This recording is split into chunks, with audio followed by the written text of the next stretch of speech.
17 June রাতে মধ্যপ্রাচ্যের আকাশে নতুন উত্তেজনার জন্ম দিল ইরান। 2 দফা ক্ষেপণাস্ত্র হামলায় টার্গেট চিহ্নিত করে আঘাত হানে আইআরজিসি। এর আগে 13 জুন ইসরায়েল তেহরান সহ অন্তত 8টি শহরে বোমাবর্ষণ করেছিল। এখন পাল্টা প্রতিপাল্টা হামলায় দুই দেশের মধ্যে তীব্র সামরিক উত্তেজনার সৃষ্টি হয়েছে।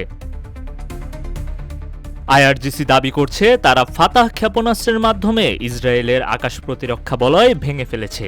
সামাজিক যোগাযোগ মাধ্যম এক্সে ইরানের কর্নেল তাজিক লিখেছেন, আজ রাতের হামলায় প্রমাণিত ইরানের ক্ষেপণাস্ত্র ইসরায়েলের আকাশ দখলে নিচ্ছে। ইসরায়েলের বাসিন্দারা সম্পূর্ণ নিরাপত্তাহীন। তবে এসব দাবির কোনো নিরপেক্ষ প্রমাণ এখনও মেলেনি। সমৃদ্ধির পথে এগিয়ে যেতে দরকার ইস্পাত দৃঢ় ভিত্তি।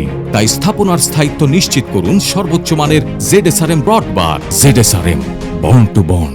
অন্যদিকে ইসরায়েলি প্রতিক্রিয়াও এসেছে কড়া ভাষায়। প্রধানমন্ত্রী নেতানিয়াহু বলেছেন, ইরানের হুমকি রুখতে আমরা চালু করেছি অপারেশন রাইজিং লায়ন। হুমকি বন্ধ না হলে এই অভিযান থামবে না। তিনি আভাস দিয়েছেন আরও বড় সামরিক অভিযান আসছে ইসরায়েলের পক্ষ থেকে।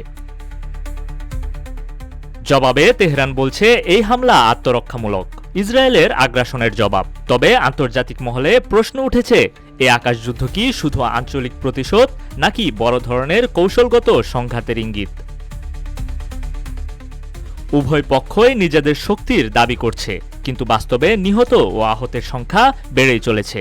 ইরান দাবি করছে এখন পর্যন্ত 500 জনেরও বেশি ক্ষতিগ্রস্ত হয়েছে। এই হিসাব এখনও নিশ্চিত করা যায়নি। তবে স্পষ্টভাবে বোঝা যাচ্ছে সংঘাতের ভয়াবহতা দিন দিন বাড়ছে। মধ্যপ্রাচ্যের আকাশ এখন শুধুই যুদ্ধক্ষেত্র নয়, এক জটিল রাজনৈতিক প্রতীক। ইরান বলছে আকাশ তাদের নিয়ন্ত্রণে, ইসরায়েল বলছে তারা রুখে দেবে যে কোনো আগ্রাসন। প্রশ্ন হলো, এই সংঘাত কবে থামবে? বিশ্ব এখন তাকিয়ে আছে সেই উত্তপ্ত আকাশের দিকেই, যেখানে প্রতিটি ফায়ার গ্লোবাল কূটনীতিকে নাড়া দিয়ে যাচ্ছে। তৌহিদুর রহমান, রূপালী বাংলাদেশ।